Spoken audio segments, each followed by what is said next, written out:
और दोस्तों, आप सभी का स्वागत है हमारे YouTube चैनल स्टडी इंडियर में।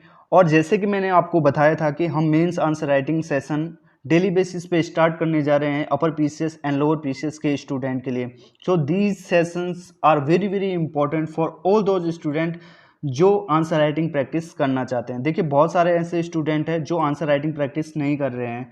सो मैं उनको दोबारा से कहना चाहूँगा कि दोस्तों, अगर आपको अगर अपना सिलेक्शन करवाना है तो आपको mains answer writing practice session आपको ज्वाइन करना ही पड़ेगा, या आप खुद से मेंस की जो आंसर राइटिंग है वो कर सकते हैं। ठीक है, तो देखिए, ये एक ऐसा प्लेटफॉर्म है जहाँ पे हम एक दूसरे की जो कॉपियाँ हैं वो चेक करेंगे। जो हमारे जितने भी स्टूडेंट इससे जुड़ेंगे वो सारे के सारे एक दूसरे की कॉपी चेक करेंगे। साथ साथ में हम भी, हमारी जो टीम है वो भी उनकी आंसर राइटिंग कॉपी को चेक करेगी, साथ साथ में उसका फीडबैक भी देगी।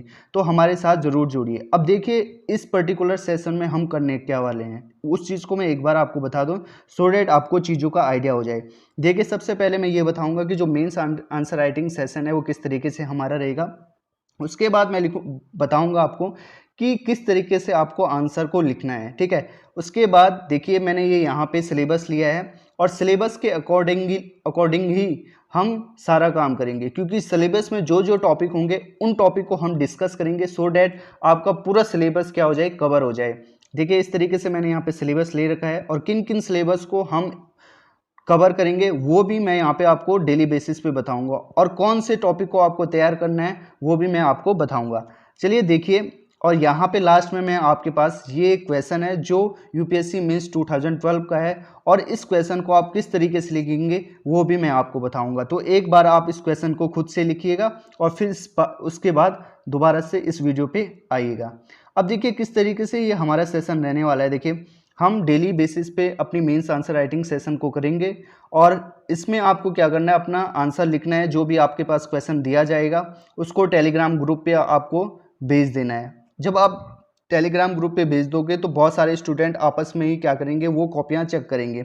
साथ साथ में हमने अपना एक टेलीग्राम का ऐसा चैनल बनाया है जहाँ पे आप मैसेज भी कर सकते हैं। तो वहाँ पे हम आपका अपनी तरफ से फीडबैक देंगे जो भी आपका आंसर राइटिंग होगी। ठीक है, तो देखिए, सबसे पहले क्या करना है कि किस तरीके से आपको आंसर लिखना है, बट आंसर किस तरीके से लिखना है उससे पहले चलते हैं सबसे पहले सिलेबस। अगर आपको दोस्तों सिलेबस पता है तो उस हिसाब से आप अपनी प्रिपरेशन करेंगे, उस हिसाब से अपने टॉपिक तैयार करेंगे और फिर जाके ही आप आंसर को लिख पाएंगे। ठीक है, तो देखिए, आज हम कौन सा टॉपिक करने वाले हैं। देखिए, इंडियन इकोनॉमी को हम फर्स्ट ले रहे हैं। ठीक है, क्योंकि बहुत सारे स्टूडेंट ऐसे हैं जिनका इंडियन इकोनॉमी थोड़ा सा वीक सेक्शन रहते हैं, तो उस सेक्शन को हम कंप्लीट करा रहे हैं। ठीक है, तो इस मंथ, जो ये अप्रैल का मंथ रहेगा, उन सेक्शन पे हम काम करेंगे जो स्टूडेंट बहुत कम पढ़ते हैं। ठीक है, क्योंकि ऐसे सेक्शन जो आपको पहले से आते हैं उस पर तो आप आंसर राइटिंग कर सकते हैं, बट ऐसे सेक्शन जिन पे आपकी कमांड नहीं है या जिनको आपने पढ़ा नहीं, उन पे आंसर राइटिंग करना थोड़ा आपके लिए टफ होगा। तो उस टफ को हम इजी बनाने के लिए यहाँ पे आए हैं। ठीक है, तो आज हम पढ़ेंगे इंडियन एग्रीकल्चर और इंडस्ट्री से रिलेटेड जो जो टॉपिक है उसको हम यहाँ पे कवर कराने की कोशिश करेंगे, और उसी से रिलेटेड मैंने यहाँ पे आपके लिए एक क्वेश्चन भी रखा है जो आपने देखा।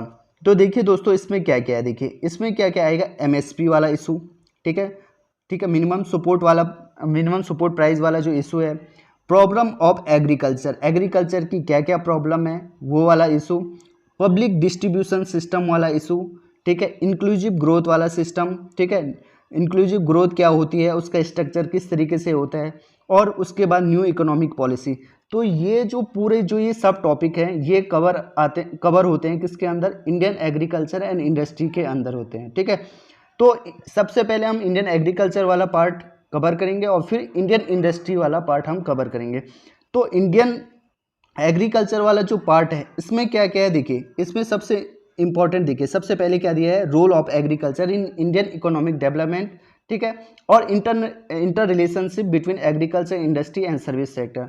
उसके बाद प्रॉब्लम ऑफ एग्रीकल्चर है, जिसमें यहाँ पे आप देख सकते हैं land reform, soil fertility, credit supply, ये वाली सारी चीज़ें हम यहाँ पे डिस्कस करेंगे। उसके बाद देखिए, फार्म सब्सिडी क्या होती है। ठीक है, जिन्होंने यूपीएससी की तैयारी करी होगी, ठीक है, तो उनको ये वाले इश्यूज तो अच्छे तरीके से आते होंगे, बट जिन्होंने नहीं करी उनके लिए हम यहाँ पे कवर कराएंगे। तो ये फार्म सब्सिडी वाला इशू बहुत ही ज़्यादा इंपॉर्टेंट है। मिनिमम सपोर्ट वाला इशू, ये भी बहुत इंपॉर्टेंट है। पब्लिक डिस्ट्रीब्यूशन सिस्टम, उसके ऑब्जेक्टिव क्या है, फंक्शन क्या है और इससे रिलेटेड क्या क्या इशू है, ठीक है, जो कि हमारे फूड सिक्योरिटी से रिलेटेड है। तो इनको सबसे पहले हम कवर करेंगे, सॉरी, ठीक है।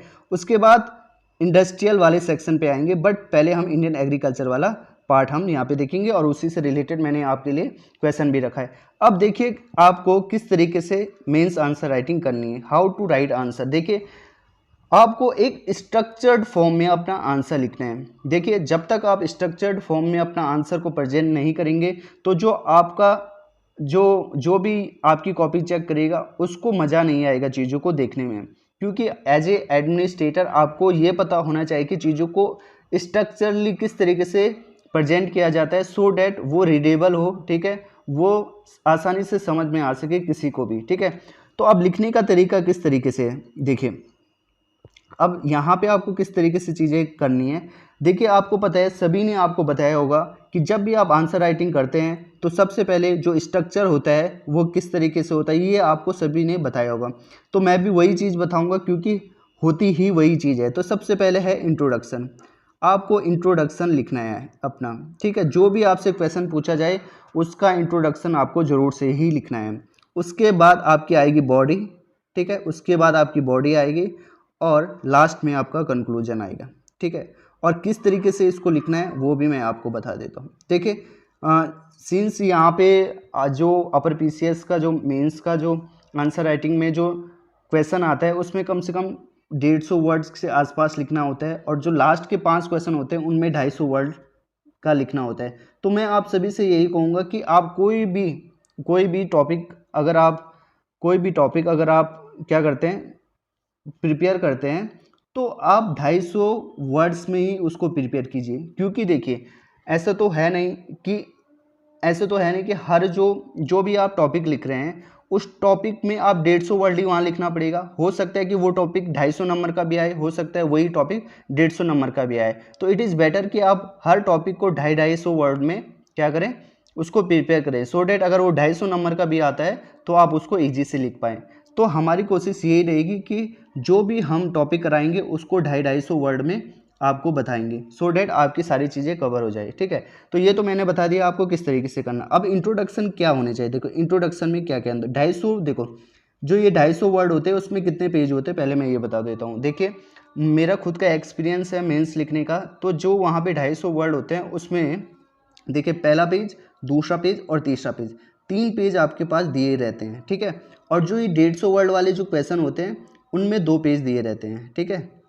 2 पेज कैसे, देखिए जैसे ऐसे नहीं कि एक पन्ना उठा के देखिए उसके आगे पीछे आप एक ही गिने, नहीं ऐसा नहीं, एक पन्ना मतलब एक पार्ट फिर दूसरा पार्ट, इस तरीके से दो वो रहते हैं, पन्ने रहते हैं, ठीक है। और 250 वर्ड में 3 पेज रहते हैं, ठीक है। तो इस तरीके से अब देखिए 250 वर्ड में 3 पेज रहते हैं, यानी कि आपको 250 वर्ड में 3 पेज लिखने हैं। तो 3 पेजों को आप किस तरीके से लिखेंगे कोई भी टॉपिक पे, उसके लिए आपके पास कंटेंट होना चाहिए। तो कंटेंट के लिए सबसे पहले आपको तो पढ़ना ही पड़ेगा, ठीक है। अब देखते हैं इन 250 वर्ड को पूरा किस तरीके से आपको करना है, ठीक है। अब मैं दोबारा से बता देता हूँ आपको। तो सबसे पहले इंट्रोडक्शन की बात करते हैं।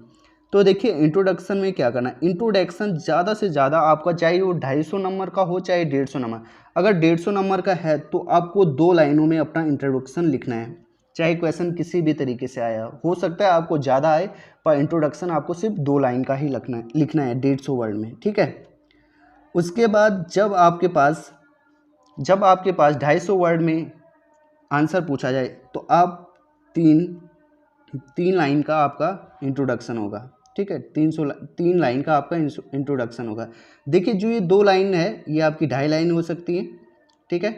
और जो ये 3 है ये आपकी 3.5 लाइन हो सकती है, ठीक है।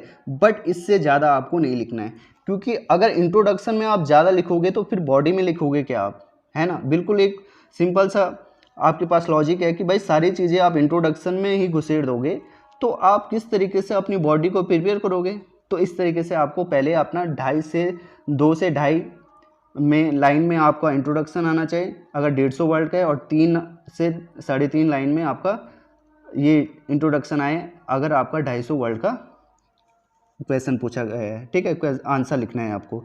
अब यहाँ पे बॉडी की बात करते हैं, बॉडी की बात करते हैं। देखिए बॉडी किस तरीके से लिखनी है, जिस तरीके से आपको क्वेश्चन पूछा गया होगा। अगर आपको क्रिटिकली एनालाइज पूछा गया है, या आपको एनालाइज इवेलुएट करने के लिए पूछा गया है, या आपको डिस्कस करने के लिए पूछा गया है, तो वो सारे कीवर्ड, वो जो कीवर्ड होते हैं उनको भी आपको पता होना चाहिए कि क्रिटिकली एनालिसिस क्या होता है, इवेलुएट क्या होता है, डिस्कस क्या होता है, ठीक है, सिंपल एनालिसिस क्या होता है, एग्जामाइन क्या होता है। इन चीज़ों के बारे में अगर आपको नहीं पता है तो प्लीज़ कमेंट बॉक्स में लिखिए, मैं आपको इन चीज़ों के बारे में बताऊंगा कि इनका मतलब होता क्या है, ठीक है। उस पर भी एक वीडियो बना सकता हूँ मैं, अगर आप कमेंट बॉक्स में लिखेंगे। यहाँ पे मैं ये मान के चल रहा हूँ कि आपको इनके बारे में पता है, ठीक है। तो देखिए बॉडी में क्या लिखे, सपोज क्रिटिकली एनालिसिस आ गया, तो क्रिटिकली एनालिसिस में क्या करना है, आपको चीज़ों को किस तरीके से लिखना है। देखिए सबसे पहले आपको क्या लिखना है कि कम से कम 3 से 4 लाइन, देखिए 3 से 4 लाइन आपको इस तरीके से लिखना है कि इसमें कौन सी खामियां हैं। 3 से 4 लाइन आपको लिखना है कि उससे क्या रिलेटेड इशू कौन कौन से हैं, उससे रिलेटेड इशूज कौन कौन से हैं, ठीक है। 3 से 4 लाइन में आपको लिखना है कि उसके लिए जो 3 से 4 लाइन में आपने इशू लिख लिया, ठीक है। 3 से 4 लाइन में आपको ये लिखना है कि उसके पॉजिटिव स्टेप्स क्या हो सकते हैं, पॉजिटिव स्टेप्स क्या हो सकते हैं। उसके बाद आपको उसका वे फॉरवर्ड लिखना है, ठीक है। उसके बाद आपको वे फॉरवर्ड लिखना है, ठीक है। और वे फॉरवर्ड में आप अपनी तरफ से लिख सकते हैं, कुछ अपने कंक्लूजन ले सकते हैं, कुछ कोई रिपोर्ट्स ने कुछ बताया होगा तो उस तरीके से आप लिख सकते हैं, ठीक है। उसके अलावा आपको कोई डेटा याद आ रहा होगा तो उस डेटा के बेसिस पे आप वे फॉरवर्ड लिख सकते हैं। और लास्ट में आपको क्या करना है, ये जब सारी चीज़ें हो जाएंगी तो ये आपका अच्छा खासा बॉडी बन जाएगा, ठीक है। अब देखो जो ये 3-4 लाइन है, 3-4 लाइन में आपका कम से कम 20 वर्ड आ जाएंगे, फिर यहाँ भी आपके कम से कम 20-50 वर्ड आ जाएंगे, ठीक है। तो ये इस तरीके से आपके 50-60 वर्ड हो जाएंगे। फिर यहाँ पे भी आ जाएगा तो यहाँ पे भी क्या हो जाएंगे, कम से कम वे फॉरवर्ड में भी आपके 25 से 30 वर्ड हो जाएंगे, ठीक है। तो इस तरीके से आपके 100 वर्ड के आसपास हो जाएगा, इंटो से कम 125 वर्ड चले जाएगा। फिर उसके बाद आप कंक्लूजन लिखेंगे, ठीक है।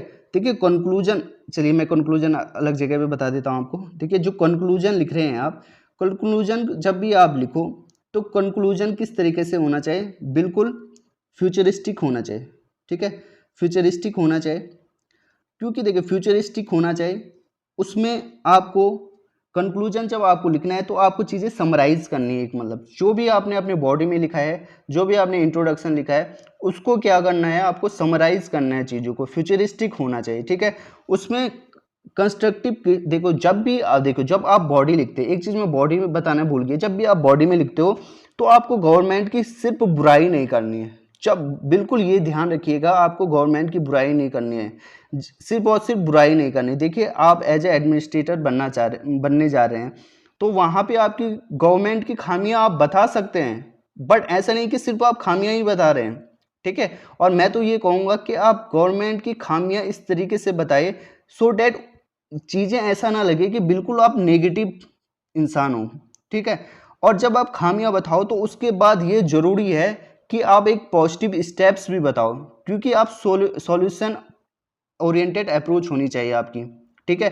तो आप सॉल्यूशन भी बताओगे, वे फॉरवर्ड भी बताओगे कि क्या हो सकता है, उसके बाद कंक्लूजन की बताओगे कि हाँ हाँ इस तरीके से होना चाहिए, आगे भी इस तरीके से होना चाहिए। हमारे यूथ होंगे, यूथ अगर यूथ को रोजगार मिलेगा, एम्प्लॉयमेंट मिलेगा, जीडीपी में ग्रोथ होगी, जीडीपी में ग्रोथ होगी तो हमारी $1 ट्रिलियन इकोनॉमी हो जाएगी, ठीक है। इस तरीके से आपको चीज़ें लिखनी है, फ्यूचरिस्टिक होना है बिल्कुल। अगर वुमेंस के बारे में पूछा जाए तो हाँ जी, वुमेंस को राइट्स मिलने चाहिए, राइट्स मिलेंगे उनके तो they are the 49% of the our population, है ना, कंधे से कंधा मिला के चलेंगे, ठीक है। हर जगह उनकी भागीदारी होनी चाहिए, ठीक है।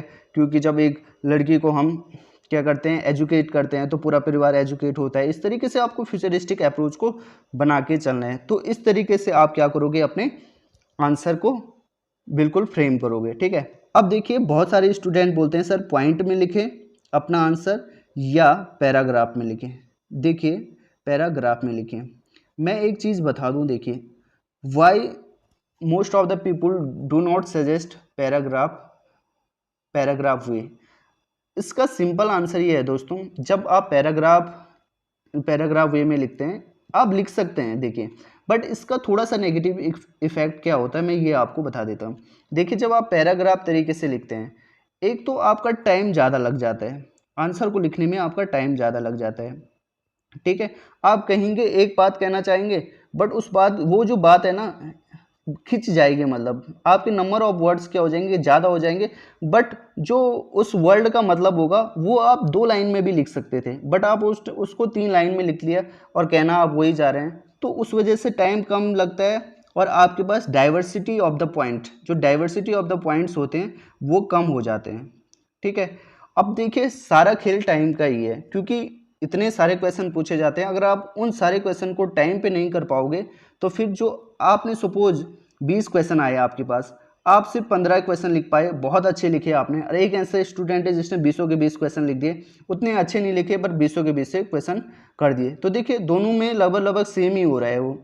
तो आपको टाइम पे क्या करना है, सारे के सारे क्वेश्चन करने हैं, इसीलिए मैं सजेस्ट करूंगा आपको कि पॉइंट्स में ही लिखिए।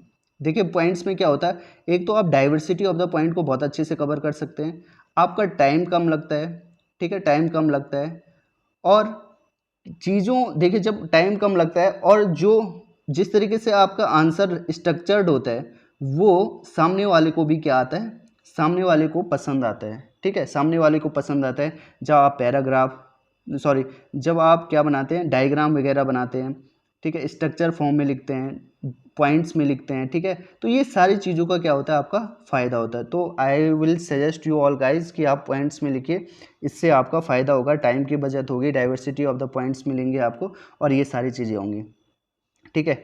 अब आगे बढ़ते हैं। देखिए यहाँ पे मैं आपको बता चुका हूँ कि किस तरीके से हम इकोनॉमी कवर कराएंगे, ठीक है। देखिए मैं अलग से ना एक वीडियो भी लेके आऊँगा, अगर आप चाहते हैं तो कमेंट बॉक्स में ज़रूर करना, क्योंकि मैंने इस पर भी एक बिल्कुल फ्रेम बनाया है कि किस तरीके से चीज़ें हम आगे बढ़ेंगे। देखिए सबसे पहले मैं क्या करूँगा, आपको इन टॉपिक्स को डिस्कस करूँगा अलग से वीडियो में, जिन बच्चों को नहीं आता है उनके लिए इन टॉपिक्स को कवर कराऊंगा कि एमएसपी क्या होता है, ठीक है, पीडीएस क्या होता है, और उनसे रिलेटेड आप किस तरीके से मेंस आंसर राइटिंग आप लिख सकते हैं। तो अगर आप चाहते हैं कि मैं इन टॉपिक्स पे डिस्कस करूं 1 बाय 1, तो आप प्लीज़ कमेंट बॉक्स में मुझे ज़रूर बताइए, ठीक है। अब आगे बढ़ते हैं, ठीक है। अब ये हमारे पास है कि what are the minimum support price in agriculture product, ठीक है, and what are their objective. तो सिंपली पूछा है कि मिनिमम सपोर्ट प्राइस क्या है एग्रीकल्चर प्रोडक्ट्स में, उसके बाद इनके ऑब्जेक्टिव्स क्या हैं, तो आपको इसको लिखना है, ठीक है। तो देखिए इसको आपको लिखना है 150 वर्ड में, इसको आपको लिखना है 150 वर्ड। तो किस तरीके से आप लिखोगे, तो मैं तो यही कहूँगा कि पहले वीडियो को पॉज कीजिए, ठीक है, और आंसर लिखने की कोशिश कीजिए। जब आप आंसर लिख लेंगे दोस्तों, तो फिर यहाँ पे आइए आप और फिर देखिए कि मैं किस तरीके से आपको बता रहा हूँ। देखिए अब देखिए यहाँ पे किस तरीके से आपको लिखना है। देखिए सबसे पहले आएगा इंट्रोडक्शन, सबसे पहले आएगा इंट्रोडक्शन। तो इंट्रोडक्शन में आपको सिंपल, देखिए इंट्रोडक्शन, देखिए इंट्रोडक्शन को लिखने के तरीके होते हैं। देखिए एक तो होता है डेफिनेशन तरीका, एक होता है डेटा को प्रेजेंट करने का तरीका, ठीक है, डेटा से भी प्रेजेंट कर सकते हैं, डेफिनेशन से प्रेजेंट कर सकते हैं, या किसी एनेक्डोट से, ठीक है, एनेक्डोट से आप क्या कर सकते हैं, प्रेजेंट कर सकते हैं। इन तरीकों से आप इंट्रोडक्शन को अपना स्टार्ट कर सकते हैं। क्योंकि मिनिमम सपोर्ट प्राइस है तो हम यहाँ पे डेफिनेशन से स्टार्ट करेंगे अपना इंट्रोडक्शन, ठीक है। तो यहाँ पे मैं अपना इंट्रोडक्शन डेफिनेशन से स्टार्ट कर रहा हूँ। अब जब यहाँ पे डेफिनेशन से स्टार्ट कर रहा हूँ तो सबसे पहले आपको लिखना पड़ेगा कि मिनिमम सपोर्ट प्राइस क्या होते हैं।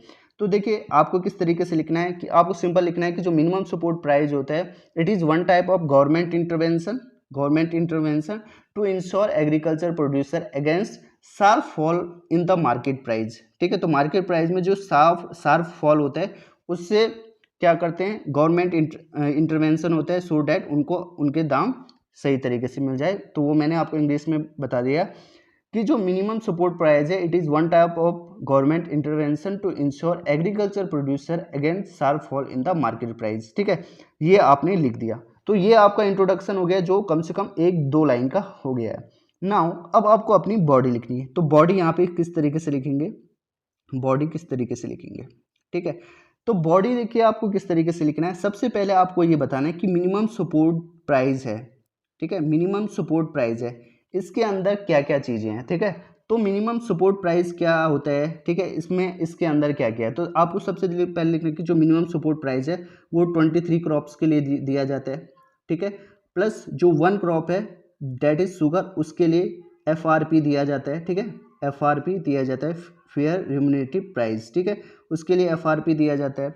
उसके बाद आप लिखेंगे कि जो एमएसपी है उस एमएसपी को किस तरीके से दिया जाता है, कौन इसको रिकमेंड करता है और किसकी मंजूरी के बाद इसको दिया जाता है। तो आपको पता है कि CACP की रिकमेंडेशन जाती है, ठीक है, commission of agriculture cost and production की रिकमेंडेशन जाती है, जो कि 1965 में बनाई गई थी इस बॉडी को। और ये बॉडी रिकमेंडेशन भेजती है किसको, committee, cabinet committee on economic affairs. तो cabinet committee on economic affair को भेजती है ये अपनी रिकमेंडेशन, और cabinet committee on economic affair इसको मंजूरी देती है। और जो cabinet committee on economic affair है इसको हेडेड किया जाता है प्राइम मिनिस्टर के द्वारा। इस तरीके से आपको अपनी चीज़ों को लिखना है, ठीक है। उसके बाद देखिए, उसके बाद जो मिनिमम सपोर्ट प्राइस है, मिनिमम सपोर्ट प्राइस है, उस मिनिमम सपोर्ट प्राइस में, ठीक है, उसकी जो मिनिमम सपोर्ट प्राइस है उसमें कॉस्ट ऑफ इकोनॉमिक, ठीक है, कॉस्ट कितनी आती है, मिनिमम सपोर्ट प्राइस में कौन कौन सी कॉस्ट आती है, ठीक है।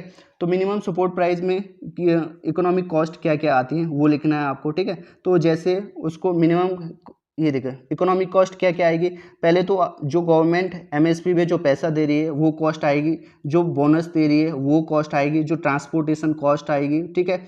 उसके बाद अलग अलग चीज़ें, ठीक है, जैसे ट्रांसपोर्ट कॉस्ट दे रही है, और अलग अलग चीज़ों के जो कॉस्ट है जो उसमें जोड़ रहे हैं। इसके अलावा आप कह सकते हैं कि जो एमएसपी है, एमएसपी, ठीक है, सोइंग से पहले इसको निर्धारित किया जाता है कि एमएसपी कितनी होगी, ठीक है। अब यहाँ पे आप बोल सकते हैं कि प्रोक्योरमेंट प्राइस और एमएसपी में क्या रिलेशन हो सकता है, ठीक है, प्रोक्योरमेंट प्राइस और एमएसपी में क्या रिलेशन होता है, ठीक है। और उसके अलावा, ठीक है, अब ये सारी चीज़ें आपने क्या इंट्रोडक्शन में बोली।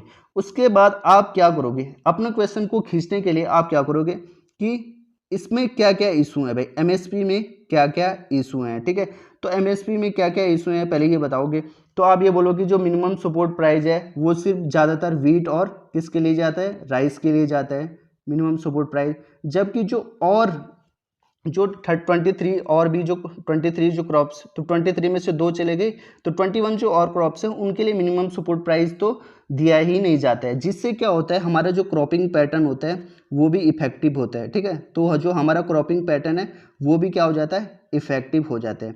इसके अलावा जो मिनिमम सपोर्ट प्राइस है, मिनिमम सपोर्ट प्राइस का जो फ़ायदा है सिर्फ जो बड़े जो प्रोड्यूसर हैं, जो फार्मर है वही उठा पाते हैं, ठीक है, ये चीज़ आप कह सकते हो। तो ये कुछ इश्यूज हो गए।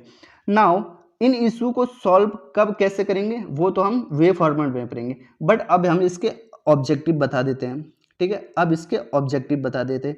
तो इसका ऑब्जेक्टिव क्या है भाई, इसका ऑब्जेक्टिव ये है कि भाई मार्केट में जो शार्प फॉल हो रहा है ये प्रोड्यूसर का जो प्रोड्यूस लेके आ रहे हैं, ठीक है।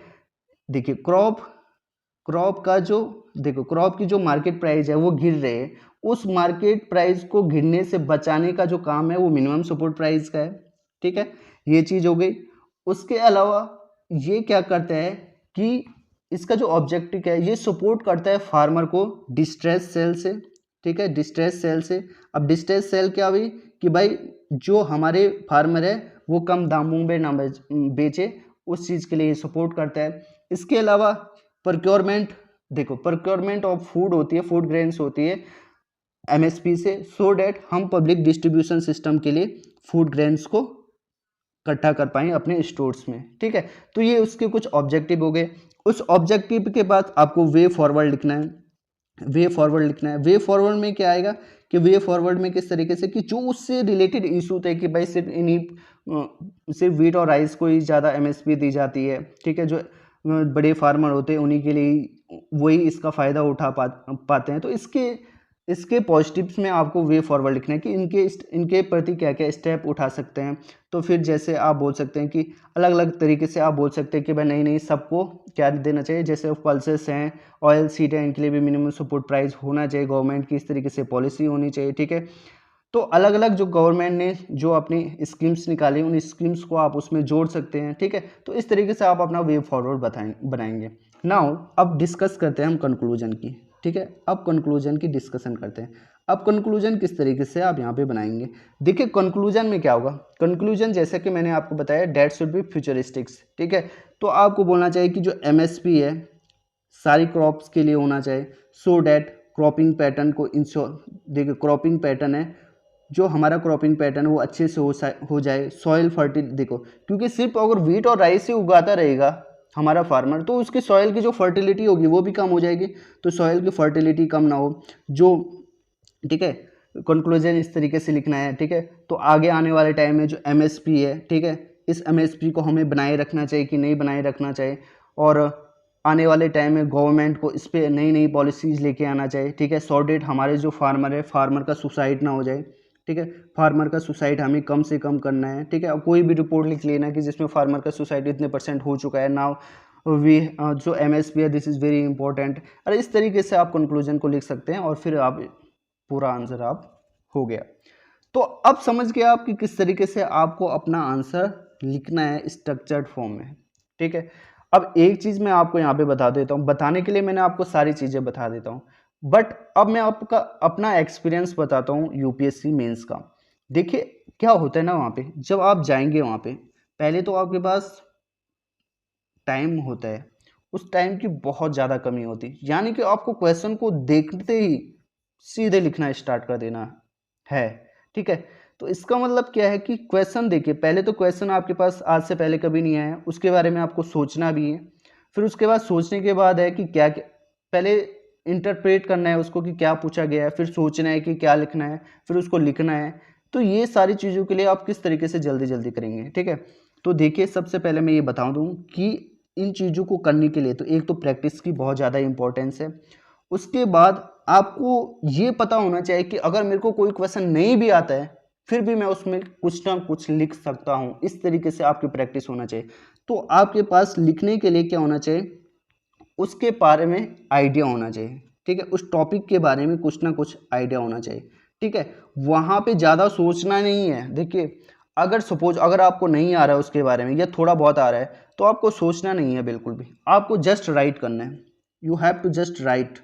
और जब आप राइट करते हैं है ना, आपकी पेन जब वहाँ पे जाएगी, लिखोगे आप इस तरीके से, तो खुद ब खुद आपको बैक ऑफ माइंड से चीज़ें आती रहेंगी आती रहेंगी आती रहेंगी, और आपको उसको लिखना है। सेकंड थिंग जो मोस्ट इंपॉर्टेंट पॉइंट है, जो मोस्ट इंपॉर्टेंट पॉइंट है उसको आपको सबसे पहले लिखना है। जो मोस्ट इंपॉर्टेंट पॉइंट है उसको सबसे पहले लिखना है, सो डैट जो एग्जामिनर आपकी कॉपी चेक कर रहा है उसको अगर मोस्ट इंपॉर्टेंट पॉइंट पहले मिल गया तो वो फिर आपकी कॉपी पूरी ज़्यादा चेक नहीं करेगा, उसे समझ में आ जाएगा कि हाँ भाई स्टूडेंट को तो आता है, ठीक है, आगे भी उसने सही लिखा होगा। कंक्लूजन और जो आपका इंट्रोडक्शन होता है वो भी बहुत बढ़िया होना चाहिए, क्योंकि इंट्रोडक्शन से ही पता चल जाता है कि आगे बंदा लिखने वाला क्या है, ठीक है। और कंक्लूजन भी आपका फ्यूचरिस्टिक होना चाहिए। उससे भी क्या होता है, कभी कभी एग्जामिनर सीधे कंक्लूजन पे चले जाता है कि भाई बंदे ने कंक्लूजन किस तरीके से लिखा है। तो ये बहुत सारे ऐसे फैक्टर्स होते हैं जिससे कि आपको नंबर्स अच्छी मिल जाती है, ठीक है। तो आई होप चीज़ों को मैं बहुत अच्छे तरीके से आपको बता पाया हूँगा। टाइम आई थिंक बहुत ज़्यादा हो गया है इस वीडियो का, बट कोई नहीं, चीज़ें आपको जब तक पूरी नहीं बताता मैं तब तक आपको समझ में नहीं आता, ठीक है। तो आई होप मैं आपको सारी चीज़ें बता चुका हूँगा, और गला भी बिल्कुल जम सा गया है, उतने टाइम से बोल रहा हूँ, बट इट्स ओके। आपको बताना ज़रूरी है इन सारी चीज़ों को। और दोस्तों बहुत पसीना आ रहा है, पंखा बंद कर रखा है क्योंकि बहुत ज़्यादा गर्मी हो रही है, बट वीडियो में पीछे से आवाज़ ना आए इसीलिए मैं ये सारी चीज़ें पंखा वगैरह बंद कर रखा था। और दोस्तों प्लीज़ आपको अगर ये चीज़ें सारी सही लग रही हैं जिस तरीके से मैं आपको बता रहा हूँ, अगर हम पे आप बिलीव कर रहे हैं तो हमारे चैनल को ज़रूर सब्सक्राइब कर दीजिए, क्योंकि दोस्तों बहुत ज़्यादा मेहनत लगती है इन सारी चीज़ों को करने के लिए, और स्पेशली अपर पीसीएस लेवल की चीज़ों को करने के लिए बहुत ज़्यादा रिसर्च की ज़रूरत होती है, बहुत ज़्यादा नॉलेज की ज़रूरत होती है। तो अगर हमारी इस थोड़ी सी भी मेहनत को आप सराहना चाहते हैं या मोटिवेट करना चाहते हैं हमें, तो प्लीज़ एक बार सब्सक्राइब ज़रूर कर लीजिए हमारे चैनल को। तो अभी के लिए इतना रखते हैं, और जो भी आपकी क्वेरीज होती हैं, ठीक है, आप क्या क्या इसमें कुछ ऐड ऑन करना चाहते हैं मुझे भी थोड़ा आइडिया दीजिए, सो डैट मैं आपकी जो क्वेरीज हैं या आपको जितने भी आपके क्वेरीज हैं उनको सॉर्ट आउट कर पाऊँ, ठीक है। तो अगर आप चाहते हैं कि इसमें मैं 2-3 क्वेश्चन और ज़्यादा ऐड करूँ तो अब से मैं यह ऐसा कर सकता हूँ कि कम से कम 5 क्वेश्चन आपके पास शुरू में दे दूंगा, फर्स्ट स्लाइड में 5 क्वेश्चन दे दूंगा, और उनको बोलूँगा कि इनको आप क्या कर लीजिए, इनको आप लिखते रहिए, ठीक है। और उसके बाद क्या करूँगा, थोड़ा थोड़ा उनको डिस्कस कर दूंगा कि कौन कौन से पॉइंट उसमें आ सकते थे, ठीक है। और फिर मैं टेलीग्राम चैनल पे भी वीडियो डाल दूंगा, साथ साथ में क्वेश्चन भी डाल दूंगा। तो आप क्या कीजिए, जो भी आप क्वेश्चन लिख रहे हैं उसे टेलीग्राम पे ज़रूर डाल दीजिए, सो डैट मैं उसको चेक भी कर पाऊँ, ठीक है, मेरे जो साथी हैं उनसे भी चेक करवा पाऊँ और साथ में एक दूसरे की कॉपी भी आप चेक कर सको। तो अभी के लिए इतने रखते हैं। जय हिंद दोस्तों।